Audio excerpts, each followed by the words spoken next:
Okay, hi everybody. Good afternoon. A very warm welcome to all of you to SMU, to the 6th floor of SMU, which is a good place to be on a was it Tuesday afternoon, right? So this is our roundtable discussion, which is the title of which is The Promises and Pitfalls of Comparative Research. And what we're trying to work towards this afternoon is to look at ways of doing comparative urban research that are methodologically and conceptually generative, whatever that means. It's quite a big task ahead of us, but we'll do our best, won't we, everybody?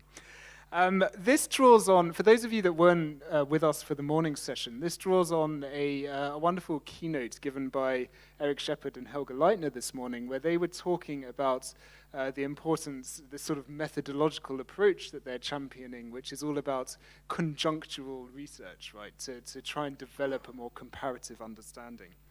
And I think the thinking behind this roundtable comes at various conjunctures within the development of urban studies. And there is a scalar dimension to this, which, if you'll forgive me, I'll just take you through very quickly in my mind.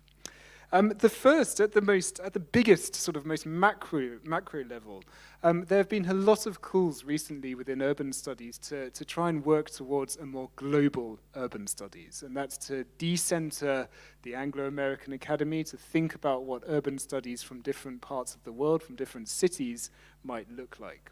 So that's one aspect to it. The second aspect, which is why all the workshop participants are here, is the emergence of the smart city over the past 10 years or so. And the smart city has now become very much a dominant discourse within urban studies. And so when we're thinking about comparative research, what does it mean to think about comparative research through the lens of the smart city? And the third conjuncture, or the third aspect to this conjuncture, is our workshop. The fact that we have all these wonderful people here from around the world, some of them more jet-lagged than others, all coming here to talk about smart cities. That all of us have been working on the same project in different cities over the past 2 or 3 years. And so to come together and actually talk about our findings, talk about what we've been learning about, and to try and spark new conversations that work towards some sort of comparative understanding. Okay, so that's the kind of framing of this roundtable, what we're trying to achieve this afternoon, which is, again, I'll repeat, comparative urban research that's methodologically and conceptually generative. So we have 4 fantastic speakers. We scoured the world and we came up with the best 4 that we could find in front of you here. So I will just introduce you. What's so funny is, I haven't started the jokes yet, I will start from, this will not be alphabetical, but I'll start with the gentleman furthest from me, who is Jean-Paul Addy. Jean-Paul is an associate professor at the Urban Studies Institute at Georgia State University in the US.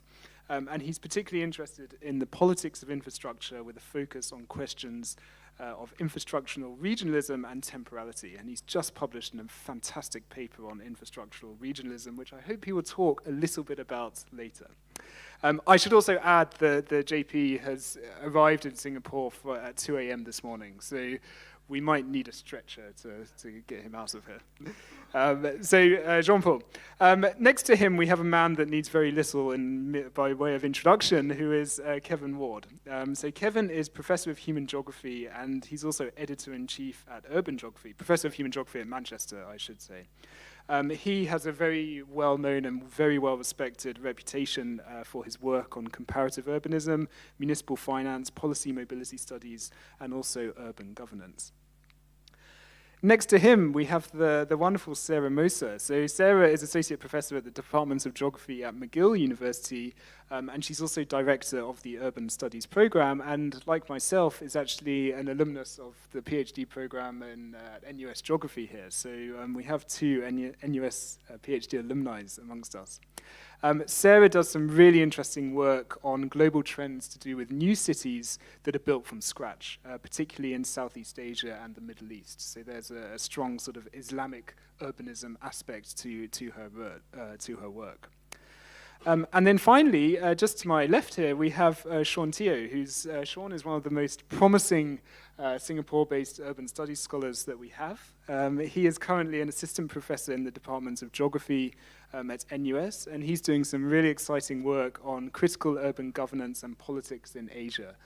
Particularly, and when we're talking about comparative research, his two main field sites are London and Shenzhen in China. So if we're talking about comparison, then Sean is really taking that to quite an extreme. So maybe a quick round of applause just to welcome a wonderful roundtable. So Kevin wants us to continue. Okay, so we have about 90 minutes or so for this session. My intention is that we spend maybe half of that me asking them questions and sort of promoting discussion amongst ourselves. And then for the second 45 minutes, we can obviously open the floor up to you guys and also to the people who are tuning in via Zoom, okay? I've prepared a few questions which I've shared with the speakers here, and I've broadly structured them into three areas, which is, the first is about thinking comparatively, the second is about doing comparative research, and then the third is about applying our comparative research. So I'm going to, in a very loose way, go through this kind of structure with my questions. Okay, so I'm going to start with Kevin here and ask him just to maybe give us a bit of commentary, which, in your view, what is the current state of play, or what are some of the leading trends when it comes to comparative urban research? What are some of the most promising areas that you're seeing? Okay, so thanks, Orlando, and thank everyone in the room and on Zoom for joining us today. I've got a few notes, which I'll say now. I mean, clearly, on one hand, in the social sciences, we talk about turns, and I guess one might think about a comparative turn over the last couple of decades in some bit of the social sciences. And I guess this we can think about in two ways. On the one hand, I think one of the things people have done a bit more about is thinking about what it means to compare, what's involved, what academic labour might be involved in comparing. And then I guess secondly is just there is just more comparison taking place, for better or worse, between cities. And I guess one of the things to think a bit about, JP and I are writing a piece at the moment, and so this was fresh in my mind, is actually what comparative urbanism or comparative urban studies looks like, differs both geographically, and I think we'll hear a bit more about that from the other panelists, but also in terms of your discipline. So I guess I take for granted, or have taken for granted perhaps, that this turn towards more comparative work, thinking about methods, for example, of comparative urban studies, is dominant. And actually there are large bits of the social sciences where that is not the case, where actually the modes of comparison as an academic practice has largely remained unchanged.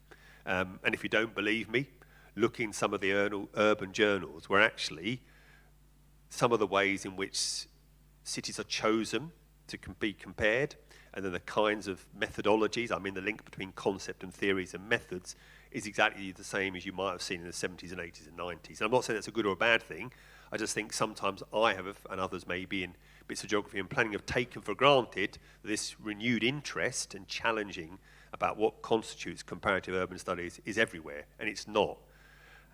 That said, I don't think that's the reason why we're on a panel. I think the attention is largely on that bit, I'd say particularly of geography and planning, with maybe a little bit of political science and sociology, where there has been a rethinking about what is understood as comparison.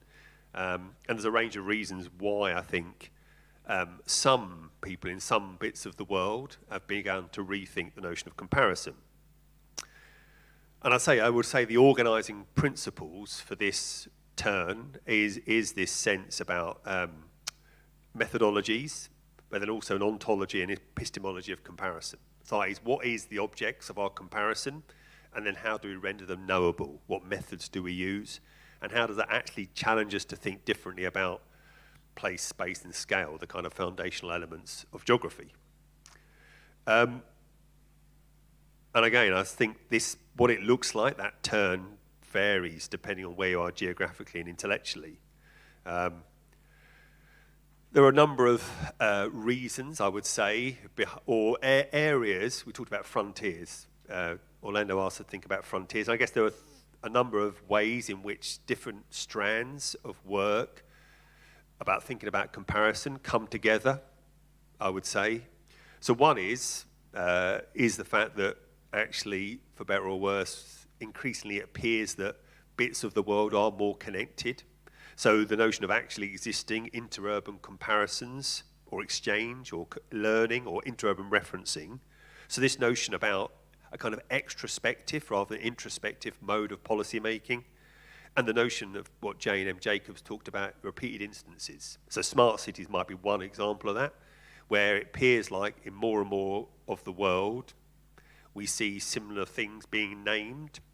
So this idea that actually people who make policy in one way or another in different areas of policy making are themselves performing various forms of comparisons.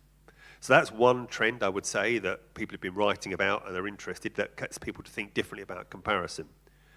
A second strand of work is one on kind of urban policy mobility studies and the kind of digital and material informational infrastructures that people have written about, that again gets geographers and planners and others thinking about comparison.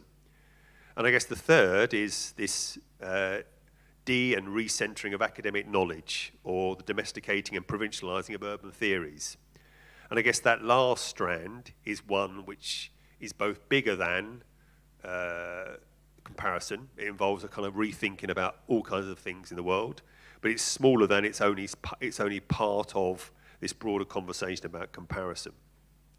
And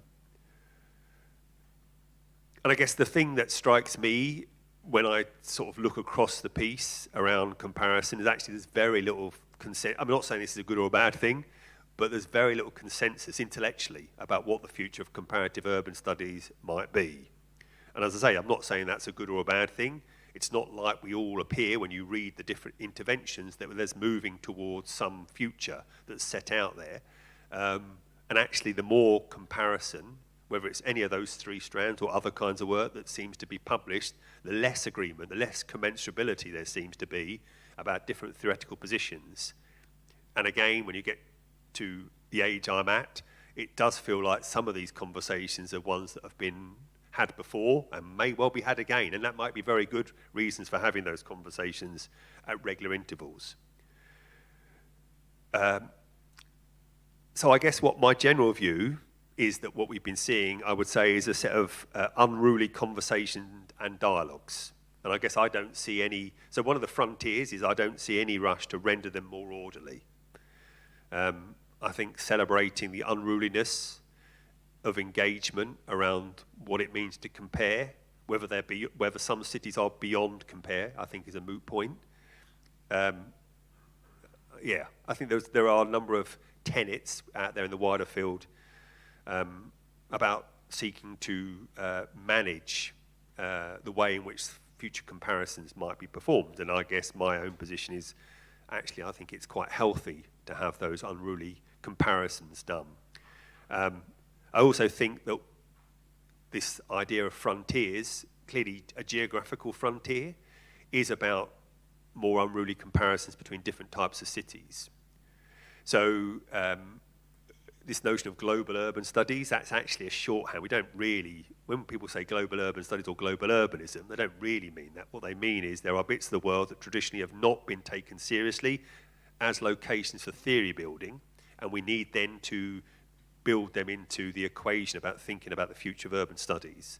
So this is not about adding things in, it's not about either empirical or, in the words of Ananya Roy, citational alibis.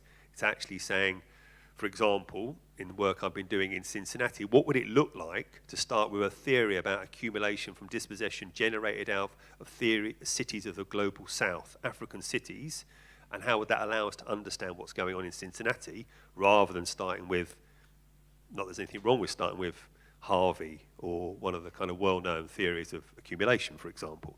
And it seems to me that's one of the challenges that's not just about broadening the empirical palette, but it's a challenge to people like me who is probably never going to work out of the small number of cities I work in, but can I also rethink my own position in theorising from and using theories that generate elsewhere? I guess the final point I would make, which is where my own interests have emerged over the last 10 years or so, in terms of thinking about manoeuvres is I still happen to think that this notion of relational comparison is a useful foil for me thinking about the work I do in my own cities and how that allows us to understand past, presents and futures as relationally constituted. And I think that's important because it gets us away from thinking about the kind of linear mode through which cities grow, as if there's a kind of predisposed future that comes from a particular city's past, and actually opening up the messiness of how cities get to where they are, that brings in the sprawling sets of connections and relationships. And that's partly around absences as well as presences. So again, thinking a bit about the ways in which some cities come to not have a smart city model as is important as having a study that looks at the notion of a smart city in a kind of repeated instances example. And I think as part of that kind of relational comparison, thinking a bit about functional and formal equivalence, which is a kind of term that was used back in the 70s, is still important. So, there are two ways of research. There are a number of different strategies that people use in the kind of work I do around governance and financing. And one of them is to do the kind of formal equivalence, which is basically to look at something named the same thing in multiple locations, which is great, but it kind of it means you actually lose sight of the kind of relationships that lead to the production of something called the innovative or the smart city. And actually some notion of functional equivalence, which is actually what work does the notion of something, whether it's called a smart city or not, do in terms of putting forward a particular version of the future that's more about digital platforms, Internet of Things, is actually more useful. And this is often some of the challenges you have when you work across public affairs and political science, where they're very interested, for example, in comparing what city government is in different countries, without really acknowledging that what is understood as city government may or may not be where you actually want to look. So in the case of Singapore, where it seems that city and nation are interchangeable, then looking at city government and comparing it with what city government is in England or Sweden or Italy seems to be missing the trick.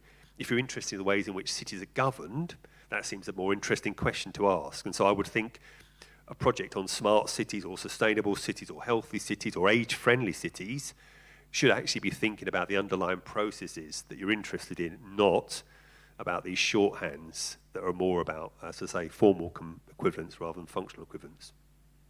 I'll leave it at that. Thanks, Kevin. JP, do you have anything to add as Kevin's collaborated on this piece of work? Sure. So I think there's some things which I can pick up on what Kevin said, but hopefully offer something in addition to that as well. So the first thing I wanted to kind of flag up was the importance of thinking about where we're thinking about this question of comparison from and a number of different registers. The first, I think, as Kevin has mentioned, the conversations around comparative urban studies, global urban studies, is situated in a particular space within the academy. And we're all kind of situated in that space as well. So where we're thinking from and when we're engaging with these questions from matters. So when I'm kind of encountering some of these conversations around what comparative research is, it's really kind of situated in or amplified by current debates in critical urban studies around the strengths and limitations of planetary urbanization, post-colonial studies, assemblage methods and ontologies, and kind of queer refusals to capture within these broader sets of conversations. So when we think about comparison, we're also thinking about the standing in for a broader set of conceptual but ultimately political debates about the work that we're doing and where we're doing it from. So thinking back to the keynote this morning and the idea of kind of conjunctural urbanism, I think one of the interesting things that comes up from Helga and Eric's presentation is how we go and engage with and start unpacking what the particular conjunctures that we're looking at. How do we do that? And I think, Orlando, to your question, is this everything? Like, how do you kind of grapple with this? But we come at it with a pre-existing set of disciplinary toolkits or occasionally multidisciplinary toolkits. We come at it with our own experiences, our own kind of intellectual and political dispositions that I think kind of is something which needs to be acknowledged when we're saying, well, what is important in a particular conjunctural analysis? And I think something which was clear in the conversations that we had with Eric and Helga this morning is spatial thinking, geographic thinking, and I think there's a reason why geography is kind of positioned disciplinarily at the heart of a lot of these conversations. So where we think from in disciplinary terms matters, kind of the political context in which these conversations happening also matters, again, kind of referencing some of the points which Kevin had made. But I also want to think about where we think about comparison from as individuals. So something, again, which Helga had flagged at the outset of the keynote talk, and something which Colin McFarlane and others have talked about, is that all urban research is to a certain degree comparative. Like, we think with elsewhere whether we're kind of explicitly doing this or not. And that has a couple of implications. The first is one of the things which has emerged with this comparative turn is an interest and desire to make explicit a lot of the implicit work that we do when we think about doing the work that we're doing. Even if it's on a single case study, it's inherently comparative because we're thinking about the places that we've been, the studies that we've done, places that we've lived in, and these types of things. So kind of situating where we are, our positionality is important. And from this, a second point that I'd like to make is a lot of the conversations and the framing around comparison are grappling with how do we negotiate issues of the general and the particular. Like, what is the conceptual elasticity of our theories and how we can apply them and move them in different contexts. But I'd like to suggest that if we're thinking about what's the state of affairs with comparative research, we also need to kind of situate this between modesty and responsibility. So we have a sense that different places are perhaps not unique, but there's an inherent interest in thinking about and with a variety of different places.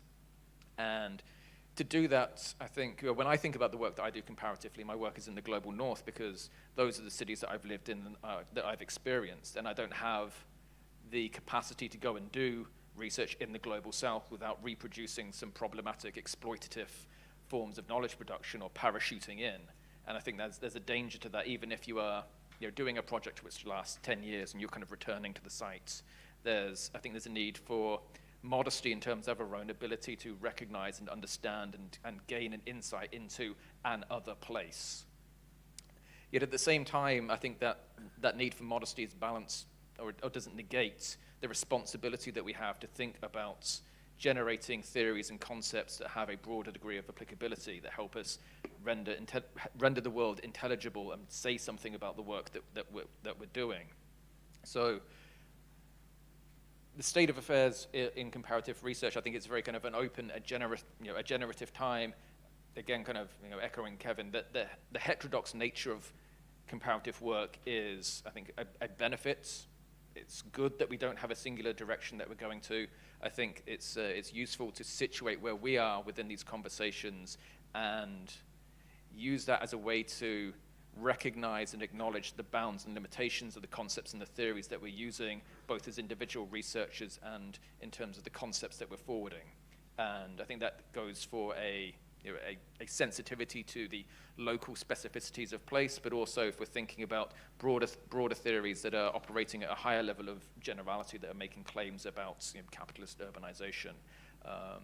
As I think a lot of times that those types of conversations and those types of theories from the people who are articulating them aren't doing the work of erasure that other people see in them, but part of the challenge there is articulating the scope, the generality at which our concepts are being developed and deployed. And I think a conversation around comparative urbanism needs to be generative, as hopefully these conversations are, but they also need to be both generous and modest in terms of how we approach the conversations that we're having with each other intellectually, theoretically, politically, and in the field. Great, thank you, JP. It sort of strikes me from listening to both you and Kevin that this is quite an exciting interdisciplinary moment in terms of urban studies as well, and sort of the potentials for interdisciplinarity. I want to pick up on one of the questions that actually JP posed in his response, which is where are these conversations coming from, and use that to direct the conversation to Sarah and Sean, which is, what might it mean for us to take apparently alternative urban formations, whether it's new cities in the Middle East or anywhere else in the world, or perhaps Chinese cities? What does it mean to take these areas as the starting points for our theorization and to build outwards from there, to develop a different understanding of traditional core periphery models of comparison? Sean, do you want to go first? Thank you. Thanks, Orlando, for the question. So I think that's a really important question, and a question I've been grappling with, for the past few years, and of course even now in my research. I would start by saying that for those who are familiar with urban China or Chinese urban studies, you know that there is this almost sort of agreement that urban China is quite exceptional to the point of it being, beyond compare. So for me, that was really the starting point of thinking from China, but not just from, but with China as well. And of course, this principle can be applied to any given city in the world, any given region. So I think the first question to ask is, what is so unique but not exceptional about China? And I think the most obvious answer is the power of the state. Right, but I think rather than just saying the power of the state, we need to be more specific about it. So in my own work, I realized that it's not just the power of the state per se, but it's the power of individual officials, right, in the municipality or whether in the district government or different scales of government. So for me, the starting point was really thinking about to what extent could individual officials in China that constitutes the so-called power of the state, right, be relevant for more socially engaged or socially progressive forms of transformation. As we all know, China is in a moment whereby, President Xi Jinping is now trying to advocate for people-oriented urbanization. So what does that mean, really, right? So I think that was the starting point of my research and the first big question I wanted to ask.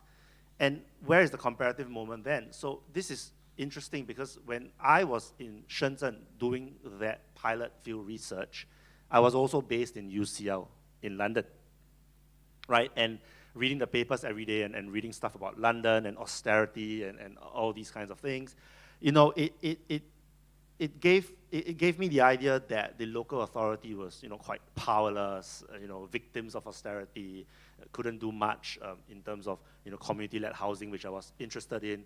But I didn't really believe that narrative so much, right? So my work in Shenzhen really helped me to see the power of individuals and how especially they negotiated with certain segments of society. So in China, municipal officials often have very close informal links with public intellectuals who are architects, academics, who are all very interested in advocating for the marginalized. And in my case, I was studying urban villages, right, informal settlements that house, a majority of Shenzhen's migrants. So I was really interested in this question, right? So rather than taking, neoliberalism or austerity or localism as this starting, stricturing theoretical framework to think about state-society relations, I saw in Shenzhen, and not even in China, because people would argue that this Shenzhen moment was quite unique, exceptional as well, right? I took the case in Shenzhen as a starting point rather than China's model of authoritarianism or state entrepreneurialism, as a kind of a guiding principle for me to think about things in London as well. And that really helped me to see how even in London, right, and this was in Lewisham in Southeast London where I studied, and Lewisham was interesting because Lewisham Council became the first council in London to successfully create a pilot model for affordable community-led housing, which did, to some extent, influence the development of the sector in London as well as in the UK more generally. So I think this short example is a really good example of how, rather than starting from the usual suspects of the global north, where I was based, and where I was being fed with messages of the inability of the local authority to affect anything, and local authorities just being middle people for austerity, passing on cuts to the community. I was able to, from my research in Shenzhen, be more explicit in trying to tease out how local authority officials had some power, however residual they were, to work within the systems and the planning institutions in London to effect some kind of change. And that was, kind of largely influenced and inspired by my work in Shenzhen. Yeah, thank you. Okay, my voice isn't that great, but I think I'm understandable. I do work on new master plan cities. There are about 160 in over 45 or 50 countries right now, so it's a global trend just in the last 20 years. So it's really rich, fertile ground for making interesting comparisons. It's sort of really inherently comparative. And they're almost all based in the global south or emerging economies or whatever we want to call them. Korea is one example of a more, wealthy nation that's building new cities. But the rest are in Africa, Southeast Asia, Latin America, etc. And so I guess I come at this looking at sort of the particularities of this phenomenon versus the broad trends. And for me, Europe, I don't look at Europe. Europe is sort of this area at the edge of Africa and Asia that I've heard about, but I don't know anything about. And the US is even more distant, although I'm based in Canada. So all my work is really looking at sort of circulations between the Gulf, between East Asia, between Southeast Asia and Africa.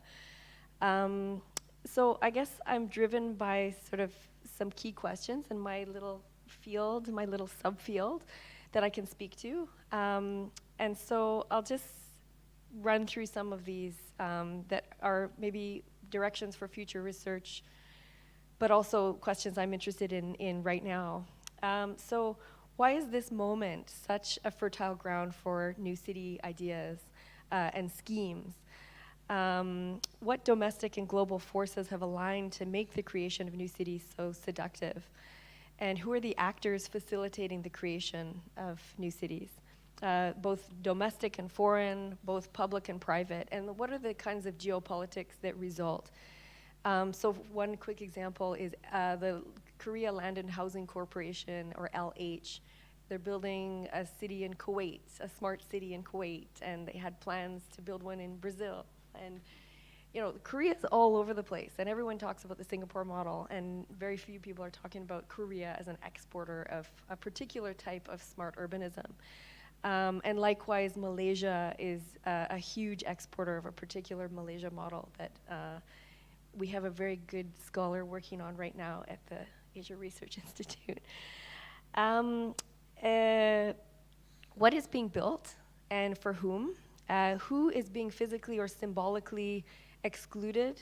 What sorts of places are actually being created? Are these a vision of the future or a vision of the past, and which past?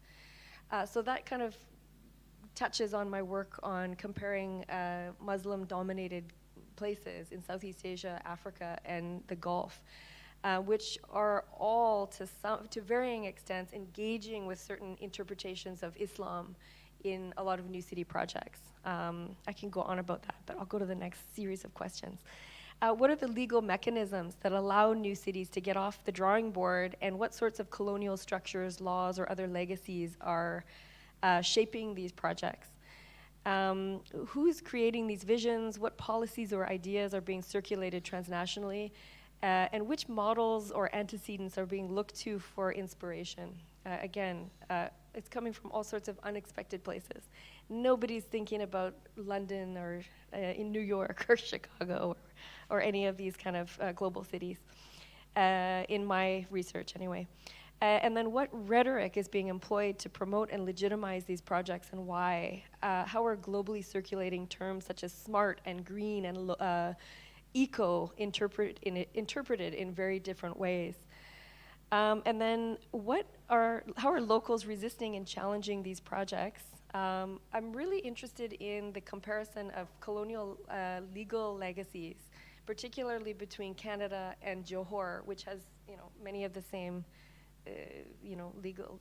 similar rooted legal system.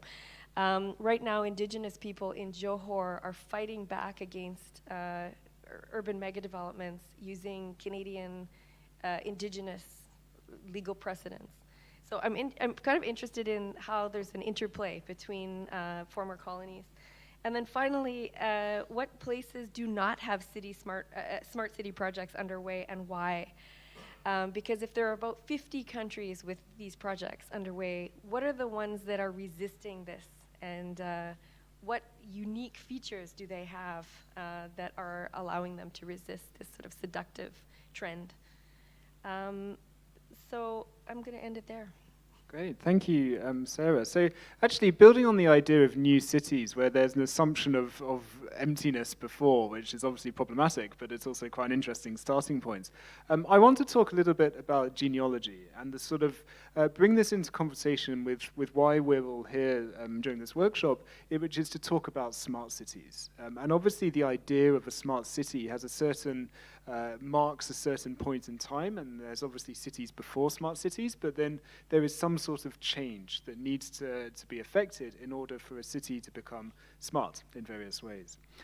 So I guess, to phrase this as a question, the question is, what is the role or importance of comparative urban research in an era of smart cities?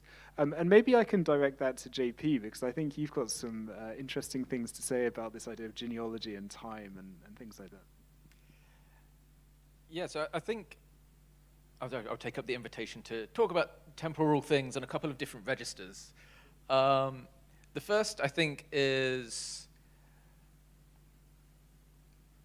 bringing up, but it's kind of shifting some of the conversations which initially came up in the in the keynotes, where Helga and Eric were stressing the importance of spatio-temporal thinking, with an emphasis of we need to bring questions of spatiality to conjunctural analysis, which is typically thinking about the these genealogies of time, but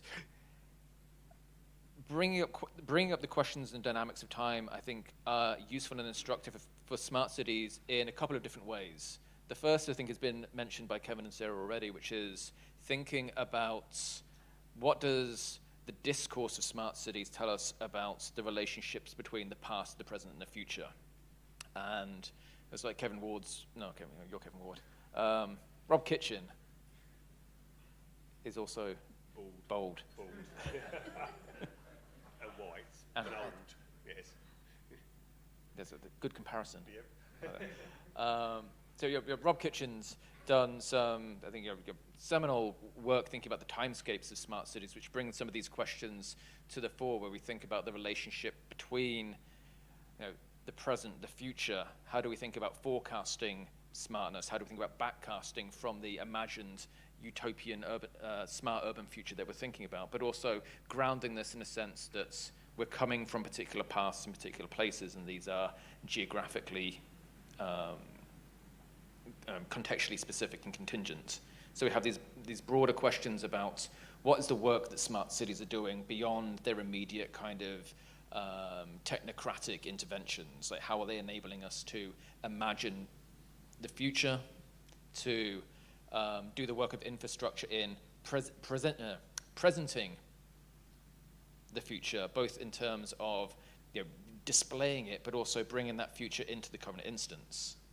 And we can shift gears now to think about what does smart conversations tend to do with the ways in which governance is practiced and these things are operationalized. A lot of smart technologies are about real-time governance, about collapsing the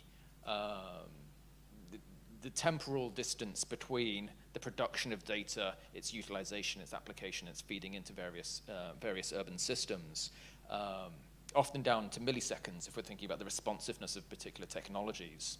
And that raises some interesting questions about how we think about the practice and performance of urban governance being drawn towards a perpetual present, where real-time data analytics bring us into a current now that challenges some of these future projections about notions of futurity and modernity, like it does the smart city in a sense kind of negate that particular modernist longing for a utopian future if we're living and experiencing and governing the city in the present instance.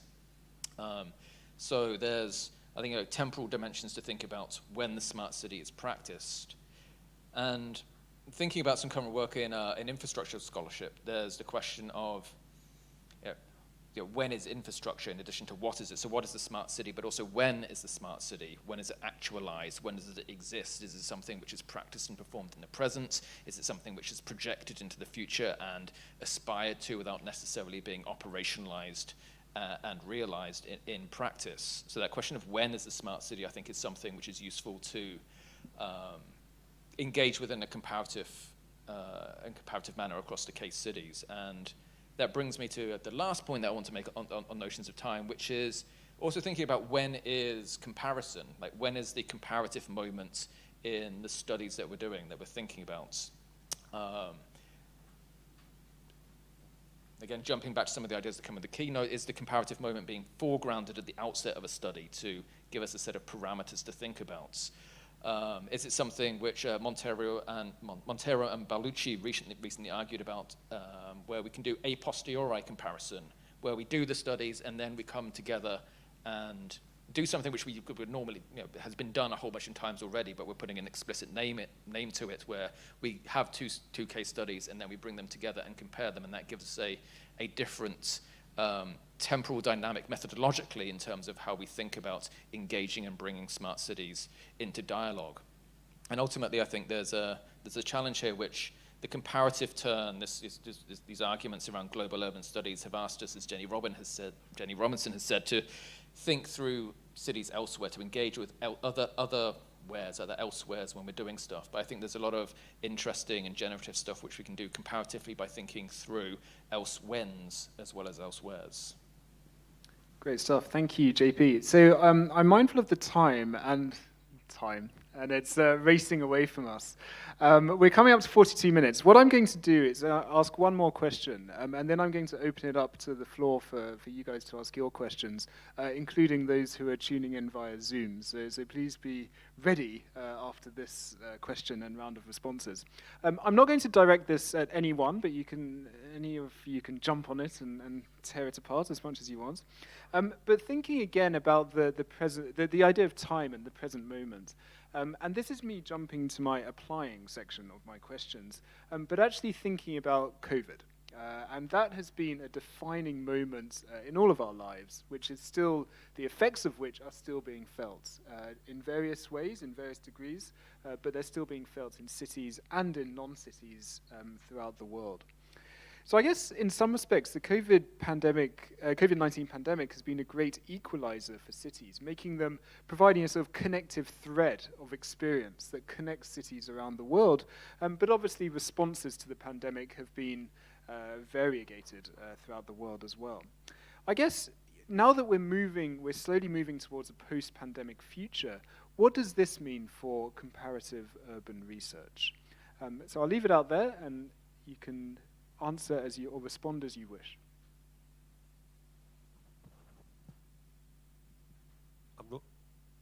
I'm not sure. I guess my initial response when I saw the question, or when you prompted me, is it seems to me it's the great unequalizer, and intra and interurban differences, inequalities along all kinds of vectors have been revealed, if they weren't already there. And I guess that then asks questions of us in terms of the ethics and responsibility about doing comparisons. I think that was always the case, but it's just become a bit more pronounced, or we've been reminded of it, because, the kind of consequences of COVID, again, COVID past, COVID presence, and COVID futures, there's no kind of past COVID. It will remain present. It's I guess it's prefiguring futures, that exemplify, amplify, and accelerate pre-existing trends. So I talk about infrastructural inheritances in the cities in which I work. And I think we've been reminded of that. And whether they're digital or material, green or blue, those kind of inheritances are incredibly important. And again, they've been reminded of that with COVID-19, I would say. Thanks, Kevin. Sean, maybe I can push you to say something, maybe from a personal research perspective, because obviously Sean works on China, and he was just telling me earlier that he can't go to China, right? So maybe you can just comment, personally on how it's. Yeah, sure, thanks. I'll just say two things. I mean, one from a maybe intellectual point of view, and one from a very pragmatic, personal point of view. I would say that, I think COVID, like what Kevin has said, when I first saw the question, I was like, the great equalizer, really? I mean, I personally didn't agree as well. But what I think is that the very fact that COVID reveals very, very different fractures and of course, different ways in which cities have been fractured post-COVID, it actually makes for good potential comparison. Because I'm personally of the belief that, thinking through difference is very productive. And when we think about setting up comparative experiments, like what Jean-Paul said, when is the comparative moment? For me, one of the ways is to set it up very, very broadly, leaving it very open at the start, but leaving room for serendipity as well. So the thing about COVID-19 then is that, you can easily look at 2 cases or more that have been affected by the pandemic, but clearly the effects and the effects of the pandemic are very, very different. So I'll just give an example from recent research that has come out from China, not my own, but recent research that has come out from China. They're now looking at how local governments in China are reacting to informal elements in the city, such as street vendors, for example, because COVID has forced governments to now, almost market street vendors and allow them and support them in coming and returning onto the streets again, because street vendors are now being used as a tool to return life to the city, whereas pre-COVID, street vendors were aggressively policed and basically kept off the streets in the whole name of modernization, aestheticization. So I could imagine, comparing different cities in China, sort of an intra-national comparison, or even, between China and other cities that obviously have street vendors and informal livelihoods as well. I think that would be really, really interesting. From a personal point of view, yeah, I mean, COVID has been frustrating for me, especially because, as you all know, we still can't return to China, not even for holiday and much less for research and work. Even if I could return, I'm guessing that respondents and potential people that I would normally speak to would be, far busier with getting their lives back on track, given that the whole nation's been in lockdown. So in a serendipitous kind of way, it's forced me to look beyond China as well, right? To look beyond China, I'm potentially looking at Taiwan or, somewhere else in Southeast Asia. And I think that works really, really well for me in terms of building a wider portfolio of comparative research, looking at similar things, but in very different contexts and in very different manifestations. So who knows, in the future, I could have a nice book, maybe, thinking about cases from London, Shenzhen, Taipei, Singapore, and maybe somewhere else in Southeast Asia, Jakarta. That could be a nice comparative thought experiment. Yeah. Thank you, Sean. So as I did warn you, now it's over to you guys to do the questioning. So if you do have a question, there are 2 microphones at either side. So if you want to stand up and ask it.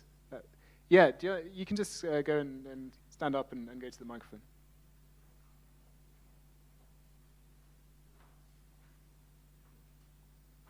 Thank you very much for the wonderful talk. It'd be great, sorry, if you could just introduce yourself as well, that'd be great. Sure. My name is Yong Zhang. I'm a PhD student of Kevin Ward when I was in Manchester, but now I'm lecturing at the Yale US in urban studies. Thank you very much for the wonderful talk. I have a question for mainly Kevin, but of course to all the other dear guests here. So we were thinking about we can make full use of the comparable lens to understand, for example, urban, like smart urbanism, right? You mentioned specifically, like we can understand why For example, like smart urbanism didn't take place in some certain cities or, in some certain areas. So can we really use like comparative urbanism to understand something that hasn't happened? Like, what are you trying to say? Are you alerting to something like intentional omission, or it's unintentional result? I was trying to understand that part. Thank you.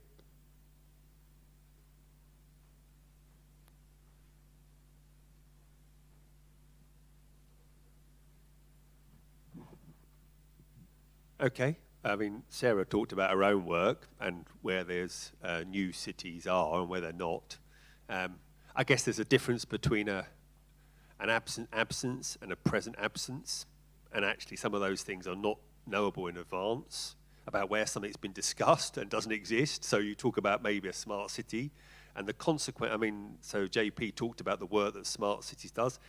It's a bit like bidding for a sporting event or a cultural event. It does work even if it never materialises, for example. And that's certainly the case in my own city of Manchester. So those places around the world that are bidding for World Cups or Olympics, again, maybe the end game is not to have one. It never materialises. You're not going to compare what an Olympic project might look like in 4 cities, but the work that it does locally. So again, in my own work, issues around financing, some of that's about disciplining people locally, subjects, when you're thinking about municipal finance. So I do think, although I don't think it's easy, sometimes actually thinking about those absences. And actually, often they are intertwined with presences when you're comparing. And so the example of smart cities is partly around the benefits. I think there are benefits about that kind of equivalence, where you're comparing a smart city in one city with something that's been labelled by people as smart city in another. But there's also something to be said by the kind of work that calling something a smart city does, standing in for a broader set of changes in service delivery or digital platforms or dashboards or Internet of Things or sensors. Whether there's actually something ever called the smart city in a city, it's a moot point on one level.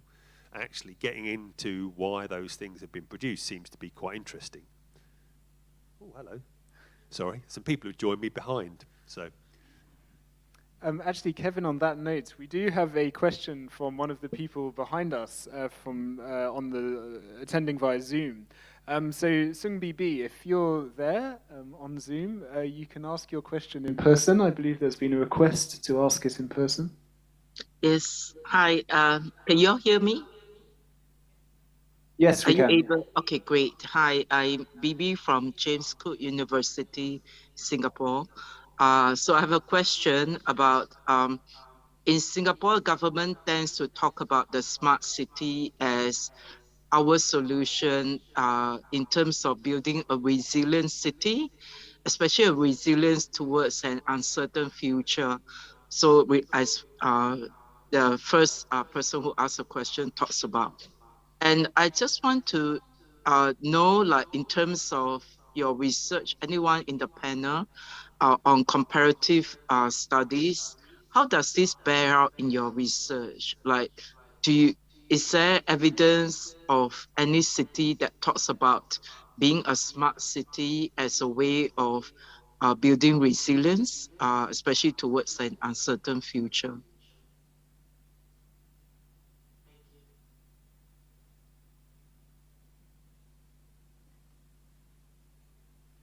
JP, what a guy. So, well, I'm not an expert on this. I will say that from the knowledge that I do have, I think that connection between smartness and resiliency is a relatively kind of recurrent trope. I think what's interesting about the notion of resiliency then is what does this mean and what questions are you asking about resiliency?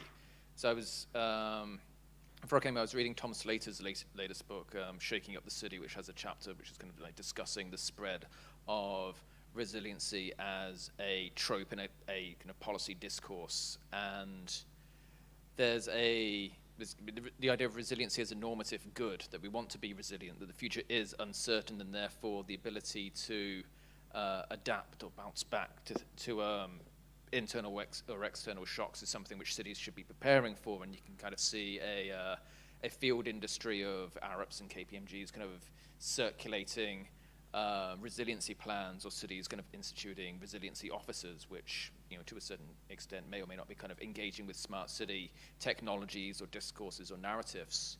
But I think the interesting question which Slater ends up posing when we're thinking about resiliency is some of the potential negative consequences of this type of discursive framing, where if you are resilient, people can do things to you. Like, you can take on greater forms of inequity because you are resilient. You can put yourself under additional stresses because you have the resiliency to understand and accommodate this type of thing. And I think, thinking about Slater's example, he talks about Glasgow, where they've put a whole bunch of money into developing a resiliency plan, but the plan itself says, hey, the people in the east end of Glasgow are resilient because they've gone and survived the impacts of post-industrialization. Like, they're a resilient people in Glasgow. Well, how then do you feel about the imposition of a resiliency plan, or people coming in top-down telling you what resilience can do, and the implications that arise there in terms of the tolerances of particular communities that pre-exist to deal with whatever an uncertain future kind of holds. So that's perhaps a tangential thing, but I think the point that I want to make is the idea of resiliency being raised around smart city agendas has kind of a normative connection, but there's also kind of political questions which we need to kind of think about and probe when understanding how these things are being kind of put into practice, or discursively put into practice.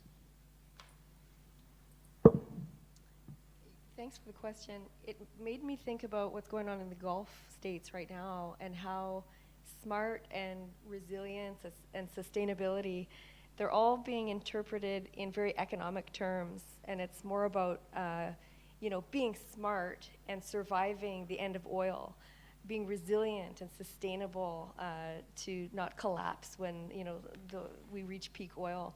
So it's more about, I guess, discourses of national survival and diversifying economies away from oil. And that's, I think, maybe a particularly interesting example of how those smart resilience rhetoric is tied together. Thanks both. Okay, we have on Zoom, we have Ricardo Cardoso, who I believe is from Yale NUS, who has a question about the city-centeredness of comparative urban research. Ricardo, I don't know if you're okay. Yeah, you are. Okay, go ahead.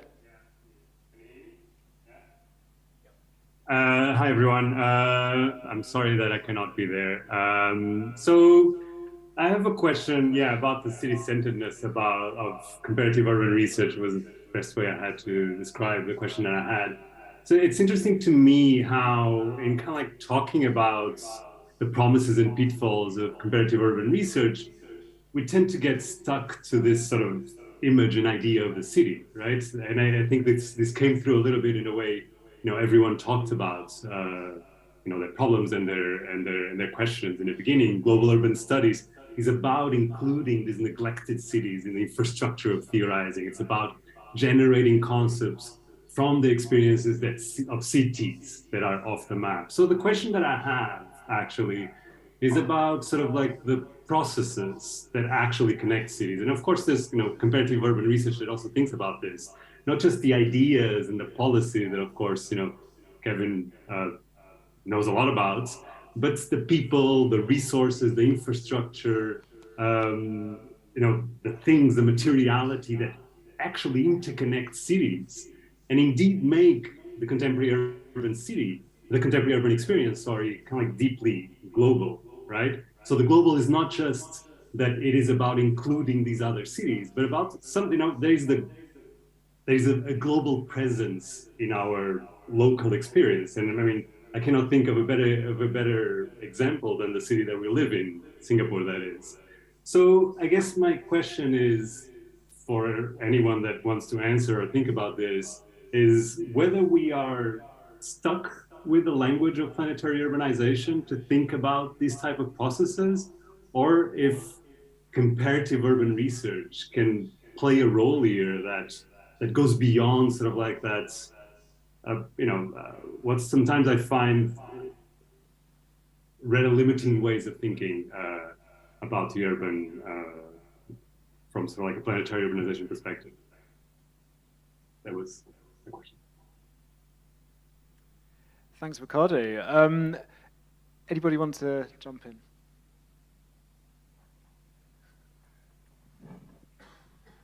Thanks, Ricardo. I guess two things. One is, I think there's an element of that in some of the sort of strand one work that I was talking about, where particularly outside of bits of geography and planning, often there is an equating of comparing cities with comparing city governments. And that is much more about that kind of formal equivalence. And again, that work carries on, and if you read the Journal of Urban Affairs, for example, it publishes regularly comparisons between cities that are really just comparisons between city governments.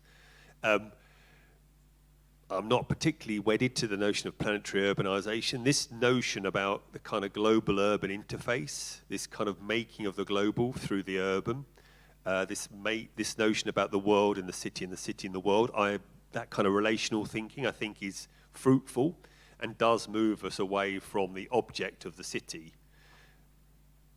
And so smart urbanism or smart urbanization seems to be interesting as a set of processes. That doesn't mean to say thinking about a policy called the smart cities and worth doing. That's an empirical question, not one about conceptualizing the urban. And it seems to me that part of what's driven the new turn towards comparison is this sense about the future of the planet being made or unmade or remade through cities and through the urban experience. And that's probably why we've got interested in comparative urban studies over the last 20 years, I would say. I like this question. But I would say two things about it. The first is bring up the idea of intra-urban comparison when we're thinking about stuff. So the cities where I've done work before, places like Toronto, Chicago, London, Atlanta, New York, that label, right, does a lot of work. It covers a lot of ground. But to think about Toronto, for example, from downtown Toronto is a very different way of seeing Toronto than thinking about it from the inner suburbs or thinking about it from the developing post-suburban fringe of the city. And again, the way that we engage places like that, whether it's Toronto, Chicago, or elsewhere, is an intuitive form of intra-urban comparison. And I think there's part of the question here is asking us to push beyond. I think what Tom Sieverts has a nice kind of quote in Cities Without Cities, where he says that historical love for the old city blinds us to the realities of what's going on in the hinterland, where the majority of urbanization worldwide is taking place in these in-between urban landscapes that are palimpsests of different forms of hyper-planned and unplanned and unregulated spaces, which are evolving in really interesting and unique ways, but they tend to get overlooked by not just the equation of the city with city government, but city with our particular normative understanding of centrality and density and these types of urban phenomena. So I think one of the questions that ties to smartness is how do we think about the applicability of smart technologies beyond individual buildings or corridors or cities to say, well, how are smart technologies and programs implemented in areas where there is a different degree of institutional and infrastructural thickness, where we have to negotiate a variety of territorialized forms of governance. Again, this is distinct from Singapore than elsewhere, perhaps, but in city regions in North America that I'm familiar with, you have to kind of start grappling with the need for the city, the urban, to bring in a variety of governmental and non-governmental stakeholders. So firstly, I think grappling with this question forces us to ask the question that my students hate me asking. So what is the city, what is the urban when we're thinking about these types of questions? So having that intra-urban comparative moment where we are thinking from matters. A second thing I just want to say, a short thing on planetary urbanization, which I think it's a bad rap and has a lot of baggage associated with it, but I think it's an argument which has made a particular level of generality that does comparative work. And it's the type of comparison which is a little bit out of favor with some of these conversations around global urban studies because it's an encompassing form of comparison. It wants to bring places into dialogue with overarching processes. And if we're thinking about urban processes, we're connecting places, cities, as expressions of underlying forms of urban development, urbanization, and the city is one articulation of this, but it's not the only one. but planetary urbanization is getting us to think about connectivities, relational ties that bring places into an encompassing form of comparison rather than one which is thinking about variation or particularity. And while that's a little bit out of favor, I think that's important work that is doing a particular kind of argument. And so the overarching question here is what is the point of comparison? What are you trying to compare and why are you comparing it? And I think planetary urbanization, while I'm not necessarily completely wedded to it, I think it does a lot of useful and generative work by bringing that kind of encompassing logic to the comparative work that we're doing. And in a sense, you can think of it as a multi-site case study as much as a comparative bringing together of stuff, but it gets us to that focus on theoretical constructs, processes, and relations beyond cities as objects of analysis, however we abstract them. Thanks, JP. Guys, it's not a competition, but the people on Zoom are outshining the people in the room, okay? So please be mindful of this. Okay, next up, we do have a question from we've got one online, then maybe we can come to you, okay? We've got a question from Jane M. Jacobs. Jane, I'm not sure if you want to ask it yourself, or I can paraphrase it for you if you prefer. Yes, we can, and see great. you. Yeah. Hi, everybody. It's a really interesting panel, so thank you very much for convening it. I think actually my question's a little bit of a flow on or a version of what Ricardo just asked, which is, why does geography worry about comparativism and comparative thinking? Why does it feel impelled towards it as a kind of a methodological good? And I, in the question online, I sort of said, well, there's a post-West, post-development, post, core kind of logic to that. But I wonder whether it relates a little bit to our case study methodology, the dominance of that within our work, and even within the work we do when we talk about comparative thinking and think about it critically, we don't really engage with much faith, for example, with work that uses methodologies of indices, the variables, and yet we use variables. We've been talking about variables all the time. So we sort of imagine that the indices work, where you might compare indices across various sites, as somehow complicit with the wrong kind of global thinking. Whereas I just wonder whether we need to become, I'm just wondering whether there's a relationship between our case study approach and whether if we were just a little bit more methodologically diverse, we could be reframing this comparative question. We might even not be so bothered by that comparative question. And I think it relates a little bit to the relationality that Ricardo's question sort of flushed out a little bit through the answers of JP and others. Thanks, Jane. When I summarized that question in my notes, I put, why jog obsessed? So why are we so obsessed with comparison? Do you guys want to have a stab at it, or shall we have bring in one more question from the floor, and then maybe we can answer both of them or address both of them at the same time? Yeah? So do you want to come up and... Hi, thank you so much for this discussion. It was really interesting. My name is Jong Hak. I'm a PhD student at NUS, working with Sean and Tim. So I have actually two questions that might sound naive. The first question is that I wanted to ask how important the narrative of global north and south when it comes to conducting this kind of knowledge production in comparative urbanism. I know that this is like one of the major endeavors for the academic decolonization and all, but especially when it comes to conducting like comparative urbanism, when it comes to like smart urbanism, basically smart cities. The concept of smartness it's been so extensively produced all over the world to the extent that it's not really, I don't know, congregated or explicit to certain regions.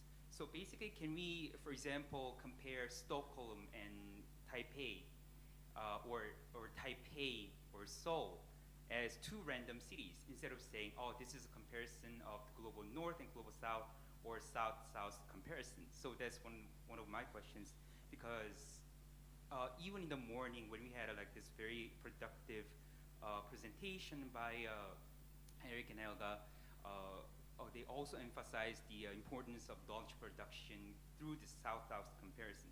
So that was my first question.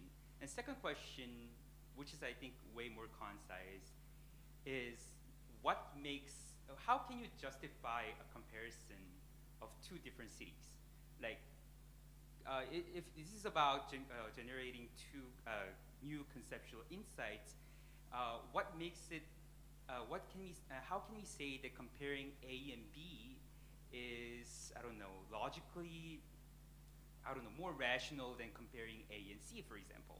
So how do you actually come up with this kind of justification of these comparative studies? So these are two questions. Great, thank you. So we've got 3 questions in the mix. If I can just recap. Firstly, Jane Jacobs, why are geographers so obsessed? And then obviously there is a methodological, even a disciplinary lineage to this, and you know, to think around that. And then Zhonghan's 2 questions. One about the importance of the global north, and then the second about justification of the selection of cities for comparison.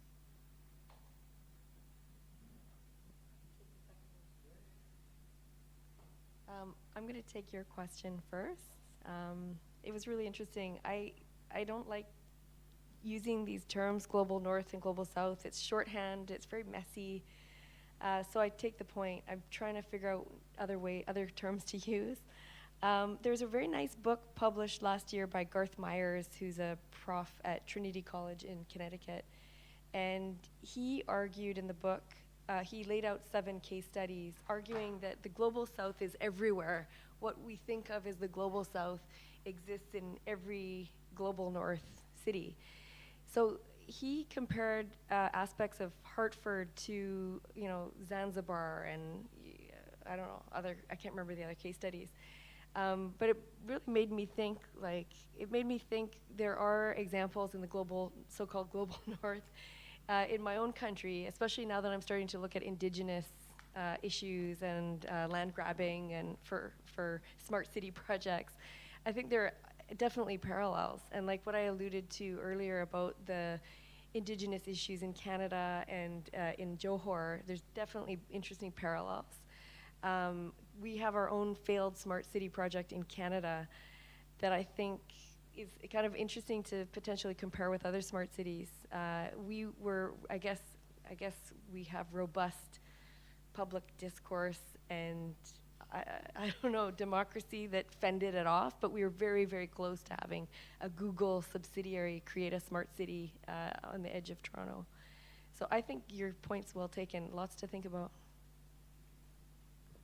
Yeah, I'll just follow up on Sarah's points. Yeah, I mean, personally, for me, I think comparative urbanism in geography, emerged partially out of the post-colonial urbanism tradition, where, of course, scholars like Jenny Robinson, as well as Ananya Roy, Colin McFarlane, have been quite influential in helping us understand it from that point of view. So there is a certain sense whereby people might say that, comparative urbanism is one way in which we're trying to equalize, the north-south divide or the northern bias in geography in general. Personally, I think that's important, but personally, from my own work, I'm trying to move beyond that. I'm trying to see, whether comparative urbanism can move beyond just a unidirectional corrective, and whether we can, basically create conversations between cases or processes, both in the global north and south. I'm reminded of a really nice paper by John May and his colleagues in 2012. I think it was titled "Keeping London Global," where he showed a more ordinary side to London. So London, for so long, being thought of as the heartland of urban theory or global theory, there is an ordinary side to London as well. So I think once we peel back these statuses from cities, which of course exist and still are influential in how we theorize and understand cities, I think then every other city can then be an ordinary city, right? To use Jennifer Robinson's parlance in helping us build comparison, right? So it doesn't necessarily have to be a south-south comparison or a south to north, reverse direction. Of course, those things all matter and they're good, but I think more broadly, we can open up comparative urbanism to just being beyond a post-colonial urbanism project per se. And I think I just want to quickly answer Chong Hak's second question as well, is how do we justify comparative urbanism? I think a lot of it is very personal. Just as you do single case study research, like Jane mentioned, every single scholar has his or her own personal agendas when doing single case study research. When you're doing comparative research, I think you have your own personal agendas as well. For example, if you are doing South-South research, it could be a deliberate attempt to circumvent the North in the production of urban theory, right? If, in my case, I'm deliberately going back and forth between the North and South, it could be my attempt to try to move beyond that unidirectional corrective. So I think there are many ways to justify it, but the two general ways in which the literature has done it is to justify it based on repeated instances, like Kevin mentioned, so in a genetic form of comparison, or in my own work, a more generative form whereby we justify comparing different cases based on their shared features, such as their collaborative urban experiments, such as their mega urban projects, because these features are features of the urban and they're found anywhere, notwithstanding global north, south, east, or west in that sense. Yeah. Go for it, JP. I would have touched on it probably all of the questions, but I think firstly to Jane's question about why geographers are interested in comparison, I think it goes with the territory. Like geographers are interested in space and place, so the smart city doesn't happen on the head of a pin. It occurs in different places, and the fact that you can look at them spatially is intrinsically interesting. And I think if you have a geographic imaginary, that kind of comes with the territory, which perhaps is maybe that's dodging the question or putting a bit of essentialism in terms of how we think about things geographically. But I also want to, as is my want at the moment, bring a quick kind of question of temporality in here to take seriously some of, I think some of what Jane was suggesting in terms of expanding our comparative toolkits. And on one hand, I think I was refamiliarizing myself with Gillian Hart's relational comparative approach on the way in, and it's something which resonates with me a lot because it uses my favorite book, which is Bertil Ohlmann's Dance of Dialectic, to think about actually looking around, stepping back, projecting forward, which is at a temporal moment, and I think that's something which is useful to operationalize, again, the type of conjunctural analysis that we're thinking about. But I've also been thinking recently about Lefebvre's rhythm analysis, and a slightly different approach to repetition than kind of seeing repeated instances occurring kind of geographically, especially with smart technologies. The idea that we have repetition as a recurring event which produces difference by the fact that something happens after another. So a bus comes and another bus comes, but the second bus is different because it exists in relation to the first, and that's how we kind of produce difference through time. So in our kind of looking back and projecting forward, that notion of repetition, repeated instances in place, even if it's ostensibly the same thing happening again, is an interesting way to think about the generation, the evolution of things in space and in time. We can also think about this in terms of policy cycles, seasonal cycles, questions of the day and the night in the smart city. So again, kind of pushing to that else whens as well as where on a variety of different scales, from diurnal things to seasonal. And that brings us to kind of a broad sense of temporal progression, which is periodization. So going to the question about COVID and post-COVID, well, how do we know we are in a post-COVID era?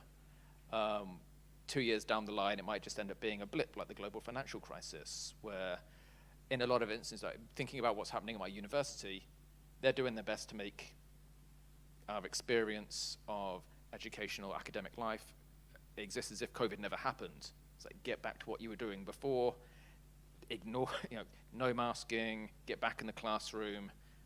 Zoom exists in the background as kind of a fail-safe if you can't kind of do something but post your lectures online. But that question of periodization is one of abstraction, and how do you draw that kind of delineation between what's pre and what's post-COVID? Like, does it make sense to have that kind of analytical distinction? And if we think about the process of periodization, that enables us to have another kind of comparative vector between what happens before and what happens after, and how do we approach the distinction of continuities and ruptures both within and between cases. Fantastic. Kevin, anything to add, or you're going to sit this one out? sensible. Okay, I want to come back to something that actually Kevin mentioned in his opening remarks to my first question, which is, in his view, it's very healthy to have this idea of unruly comparisons. And I want to use that point as a jumping off block to invite Nairong Shao, who is on Zoom, to ask a question about the selection of cities and how we're actually choosing what to compare.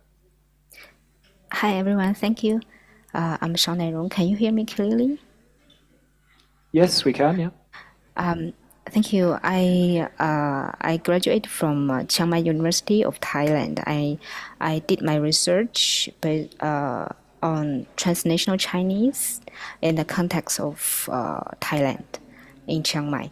So now I'm interested in about the comparative research in the bigger context, in Southeast Asia context. So my question is that if I want to compare transnational Chinese in the context of Southeast Asia, related to BRI, like Belt and Road Initiative.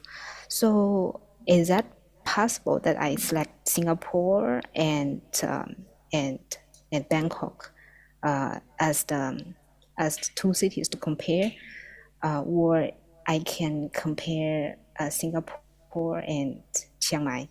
I know that from the discussion just now, right? I know that we need to think about similarity and differences between the cities. But what in my mind is that for the Singapore part, if I want to select Singapore as a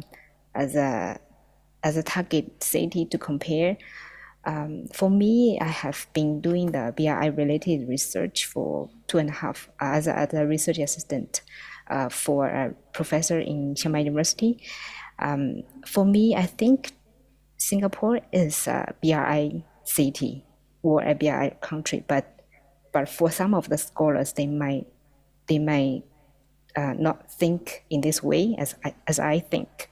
So, but for Thailand, in Thailand's part, I'm not sure if I can compare Bangkok as the capital city, compare with Singapore, or I can select Chiang Mai as the maybe second tier city of Thailand, compare with Singapore.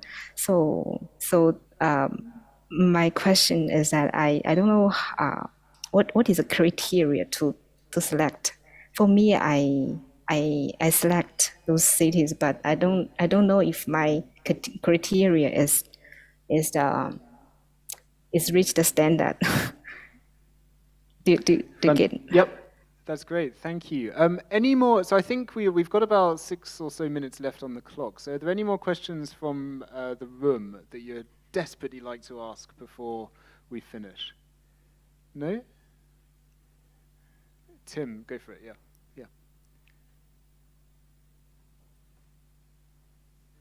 There's a microphone there as well, if you. Yeah. Okay, thanks everyone. It's a really great lineup of speakers, and I've really enjoyed listening to your responses. Almost all the responses have been with regard to your experiences as individual researchers that have carried out forms of comparative urban studies. But the project that brings us together here for this Smart Cities is a collaborative project. And so perhaps just as a final thing to reflect on, I'm sure we'll have other chances to talk about this, but do any of you have any experiences to share about the pitfalls and promises of doing comparative research collaboratively, rather than just as a lone researcher looking at more than one site, whether that be a city or some other unit of time or space? Thanks, Tim. So 2 questions. One about the selection of sites of comparison and different tiers of cities within a country and how you compare those with other cities. And then Tim's question about the actual promises and pitfalls of comparative research, which I think, sort of feeds into a question that I wanted to end with, which I'll just put in there into the mix, which is, fundamentally, what does good comparative research look like? And what sort of outcomes does it lead to?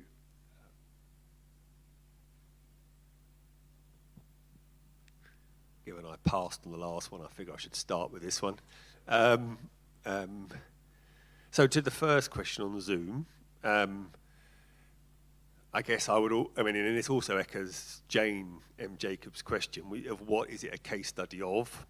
And so there are vectors of similarity and difference. And so looking at BRI in different places, locations, cities, if that's your objective analysis, that would lead you to make some decisions. If your comparison is of something else that happens to be related to BRI and its relationships, that would be a different set of comparisons. So in a sense, I think it's being clear about what it is you think your case study, because Jane talked about case studies, stands in for.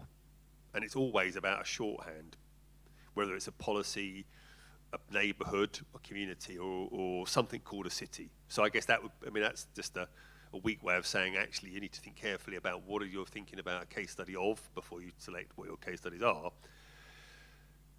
And what was the other thing I was going to say? I can't remember what I was going to say. So Tim's point, I guess, as someone who's never been involved in a multi-team comparison, what I would, but having read reviews of them and refereed them, seems to me that one of the challenges of us involved in the current project around smart cities is this notion of unruliness, is about how much is knowable in advance and how those parameters are set. Because again, the reports from the different cities, without getting into the room or on Zoom, who probably haven't read all these reports, there are lots of differences and similarities, and actually not knowing everything and actually being open to that unruliness, that openness, I think is generative. But then that comes back to what it is you're comparing and having some kind of sense about what that might mean. And that's what I mean about the difference between something called a smart city and something, or resilient city, or an age-friendly city, or the endless city, in fact, and actually what you're looking to do. Because in a sense, those terms really just stand in for a set of relationships and conjunctures and connections. And that seems to me the more interesting thing to compare. Partly because they then bring into comparison times and spaces between those locations.